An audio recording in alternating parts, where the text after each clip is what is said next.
Wanderers, and welcome back to the Wandering Gamer Network Plays Kingdom Hearts 3. I'm Zach. And I'm Mandy.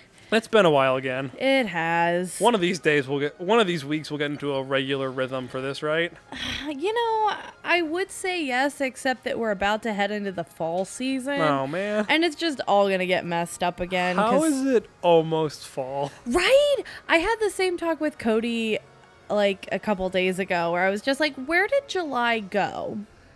And the answer to that is my grandpa passed away at the very beginning of July, and then we were planning... It's been that long? Yeah, and then we were planning the travel for it, but because we had to get everybody together, we didn't even leave for the funeral until the 18th. So that's like over 2 weeks of just... Well, and by the time we knew all the situation, it was 2 weeks of just like, okay, we have a plan to do stuff. Now we're just waiting for that to happen. Yeah. And then by the time we got back, it was basically over. And you guys also had a trip right in the middle of it. Yep, we went to Disney again. Yay! For someone who, like, I like Disney, Uh-oh. but like I'm much less like into Disney now that I'm older. Oh, I'm so sad. Don't say that. Well, I mean, going to the park, we talked about, I just edited those episodes where we talk about going into parks with babies. Oh, that's right, because you took your son. Yeah. And, like, it's that, and it's also just, like, I'm tired of, like, everyone trying to justify, like, things Disney does, even when they're, like, morally nebulous. I'm like, no, like, you can't just be, like, ignored because you like Disney. Yeah. Which is what my family kind of does, where it's like, well, like, I was talking about the Pandora ride with my sister, and I'm like, well, it should be ADA compliant, where, like, they don't need to transfer something. And she's like, well... Oh, is it not? I don't know if it is. I thought you had to transfer. I guess you would, because you get on like the bike thing. Right, that's what I thought. Interesting. I didn't. And like, actually I don't even know think for about sure. that. But I was talking with her about it, and she's like, well, like, you know, like, they don't have to do that. I'm like, but they should. They have enough money. And then she's like, well, that's in a different budget from Endgame. And I'm like, that's not okay. Yeah. You can't, like I told her, like, the example, like, if you said, hey, want to go out for dinner? I said, I don't have that in my budget, but I also just won the lottery. I can get a $10 Qdoba burrito, you know? Yeah, I'm actually very curious about that. Now, speaking of going to Disney, I'm now going in the middle of September. Everything's officially planned. So I actually kind of want to ask a cast member that, just out of curiosity. Like, You should do it and let me know the answer. Yeah, I'm going to make a note of that, because I'm legitimately curious what they do for people like in wheelchairs. That's fascinating. Yeah, I didn't even think about that. I'm like stuck on it now because I'm just like, well, it's like that whole idea too of being really immersive. Yeah. Because that's one thing we are going to be trying very hard, because when we get there, make your own coat. You're fine. When we get there, Star Wars Land is going to be open. And what I've heard about like the Millennium Falcon ride from Disneyland, not that you have to get up and get out, like get onto a vehicle type of thing, but you are in like the cockpit, and it's not like a ride where you're just like observing like you do in most rides. You're like actually having to push buttons and do things. It's what Mission Space was supposed to be. Except you just had to hit 2 buttons Yeah. and it did not matter at all. Exactly. So that is what I've heard, and I'm excited for it. But it is that idea of a whole immersive experience. Maybe that's why they did it the way they did it, so that people could actually, you know, ride. Oh, what's up, Elsa? See, I like how we actually get to skip some of the story instead of just Sora creeping in on it. That is nice. Switching to the game for a second. Could you see her face? I didn't see her face. And Like- we had a camera. Yeah, right? So, as someone who lived and lives in the northern United States, where we get snow, I get really tired of people romanticizing snow. Oh, you'll hate me then. I don't romanticize it necessarily, but I do enjoy snow a lot. Well, there's the difference between, like, romanticizing and liking.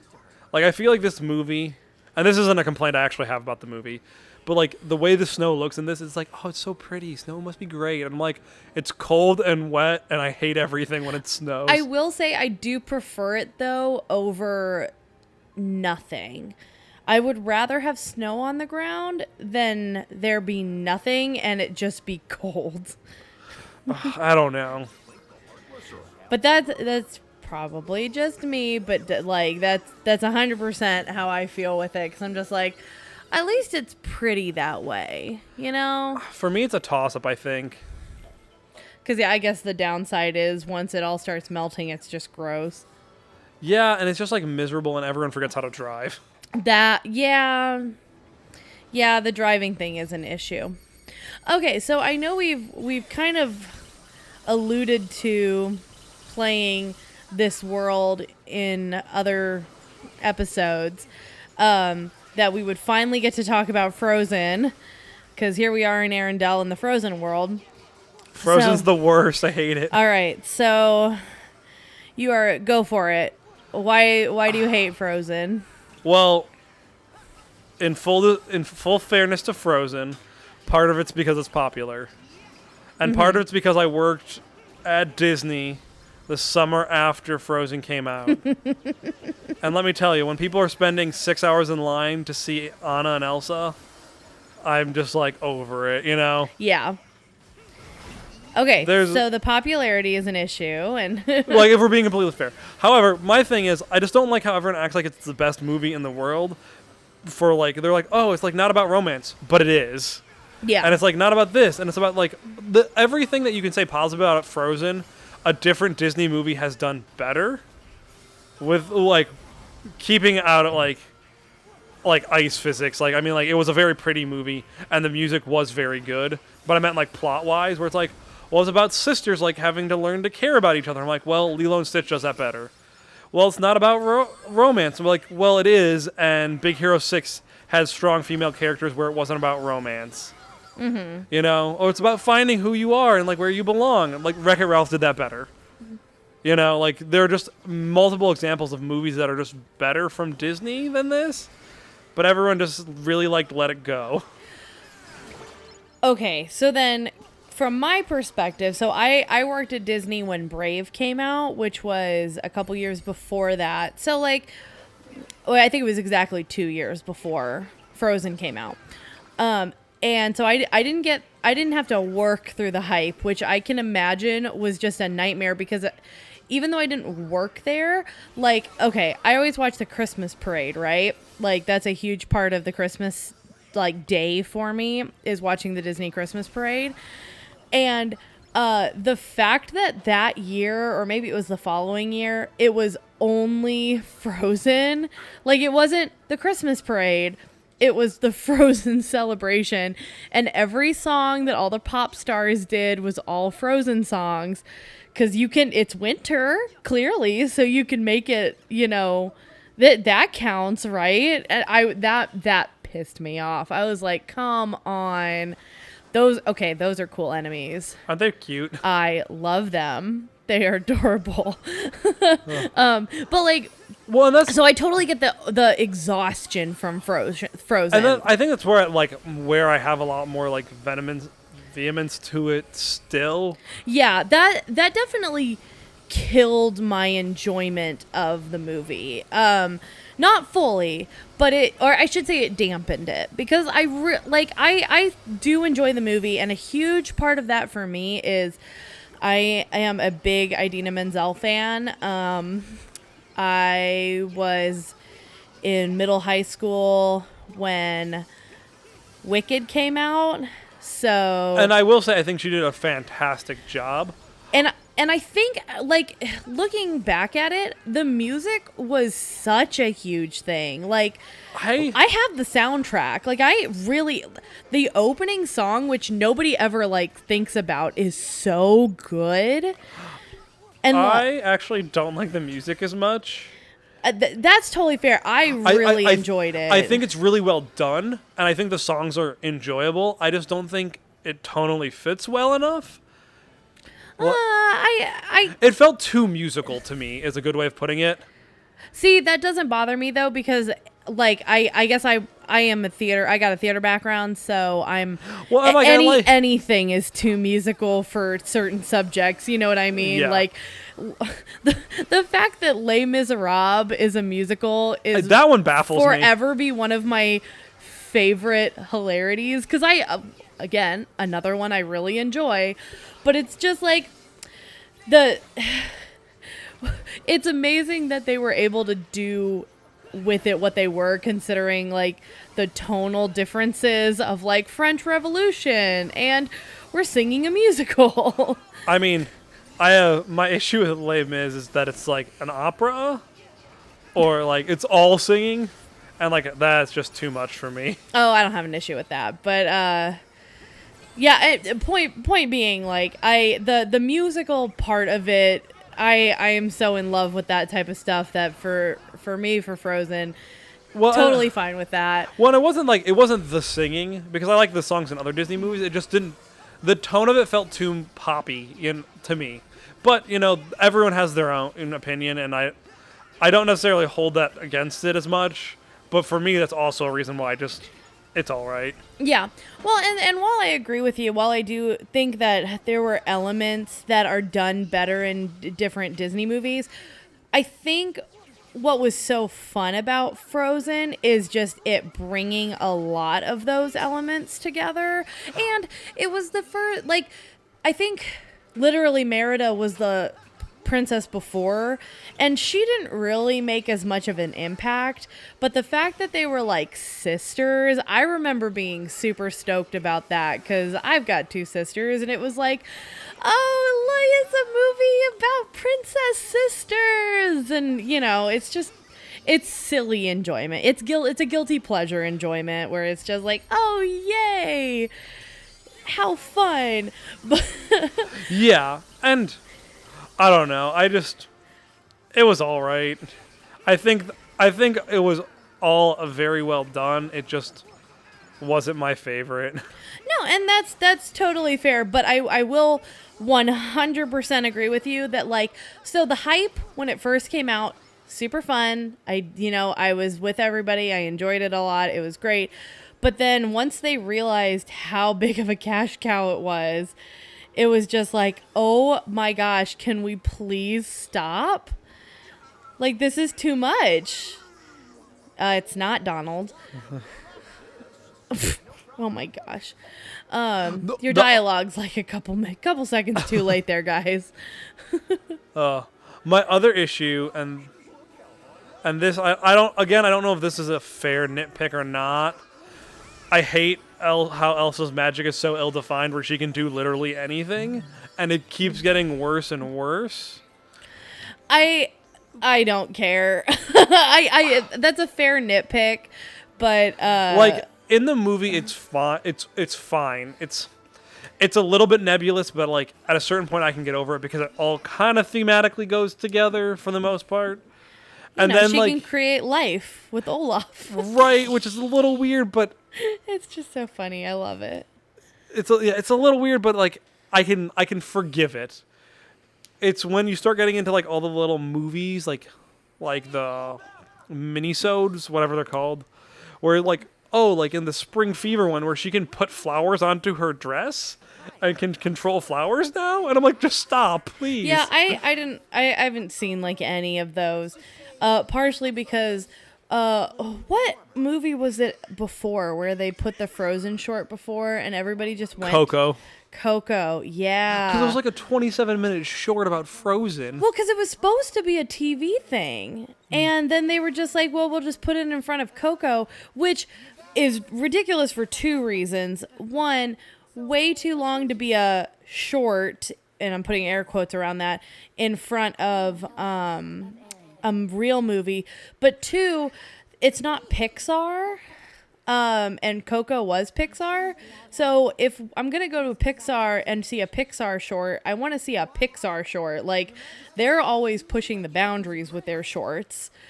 So I'm sad that replaced it. But no, I didn't see that one. And it does definitely feel like they're like This is the one Disney person that does magic that like people like, so she can just do whatever. Yeah, it's frustrating to me. But I also come from reading books where like magic is like scientifically like able to be done. Oh yeah, no, I don't care about that. I'm very I will 100% be the person that's just like, nah, it's fine. And I can forgive things where like where magic is like nebulous. Oh, heck yeah, Elsa. You should have driven a spike through one of them. Really send the motion up. That's where I'm at right now with this game. Did you spike us? Oh, it's a cute one. Oh, they even have cute little noises.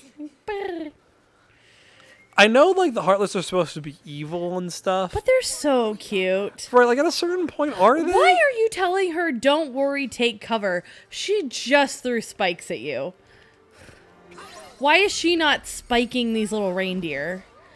That would be amazing, though. If, like, they made this fight so you're, like, losing, and then all of a sudden Elsa comes up and she's just like, enough! And then they all get spiked. That involves Sora not being the main character in every person's story. I realize this, but it would be so much better. Kingdom Hearts, hire me to make up your next storyline because you know there's going to be another game. So, oh boy, I finished it in the intervening time we've had. Yeah. Oh boy, is there another game? You ever know when there's sequel bait? Oh, yay! Are they going to actually wrap up the story then this time? A lot is wrapped up.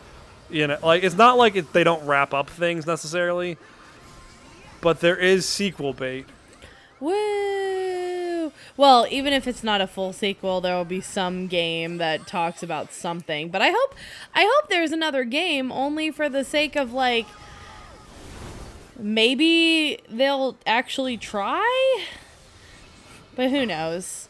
I'm actually curious about the development of this game now that I'm thinking about it. How long was KH3 in development? Like, how long was it actually in development? I don't know. I know 5 years. I mean, here's the thing. The fighting's good. The graphics are fun. I don't get why the dialogue is so awful. Right? It also I just wish, like, there's just so many cool story beats they could have done that they don't.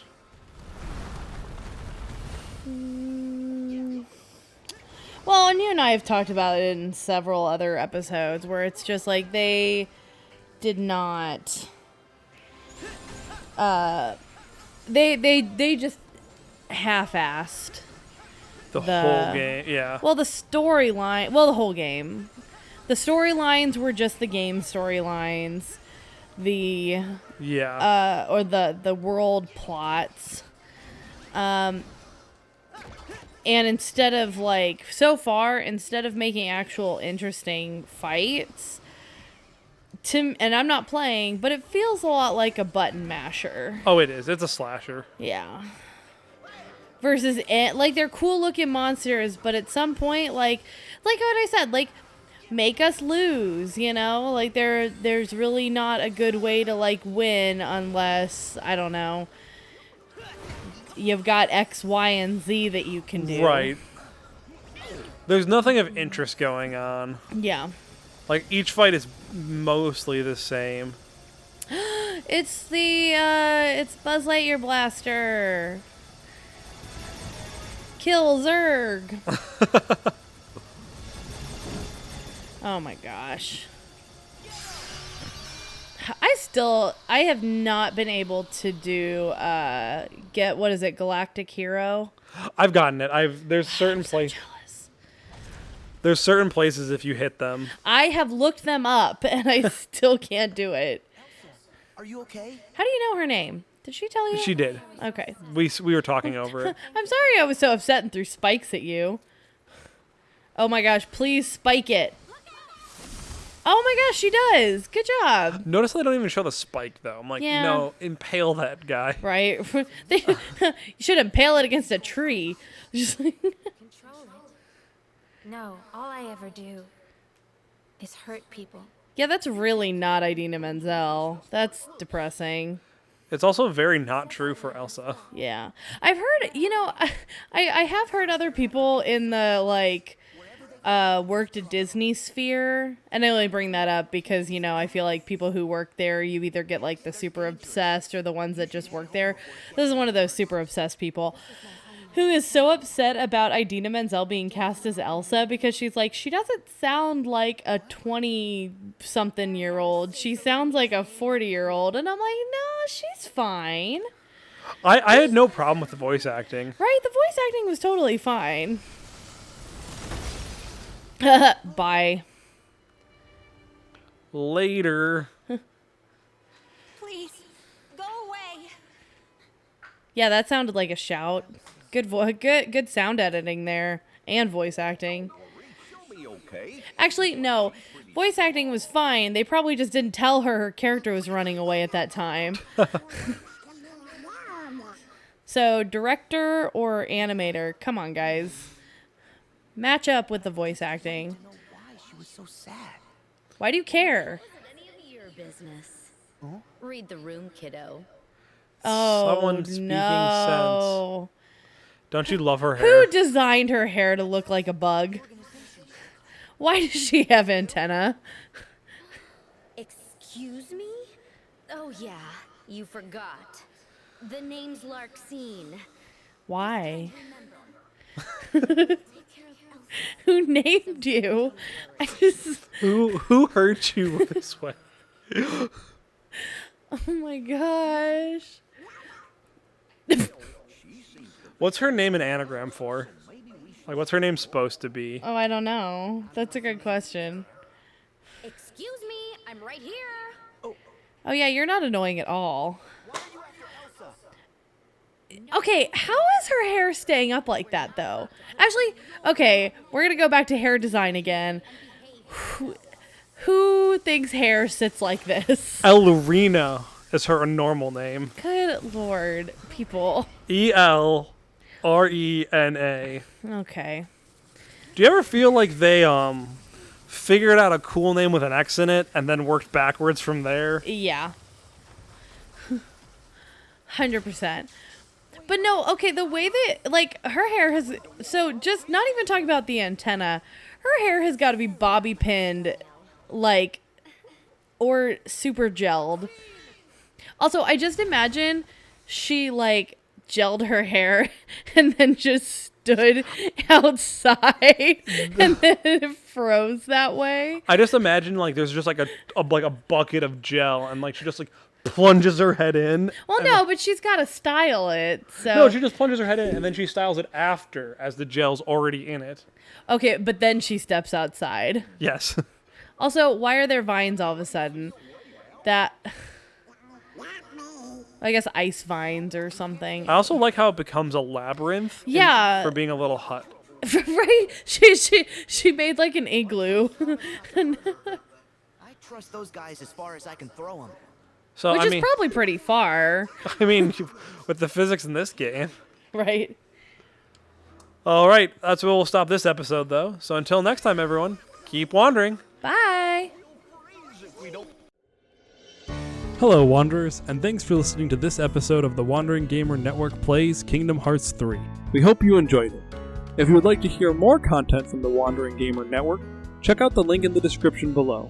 We have several actual play podcasts, including D&D 5th Edition and City of Mist. Until next time, keep wandering.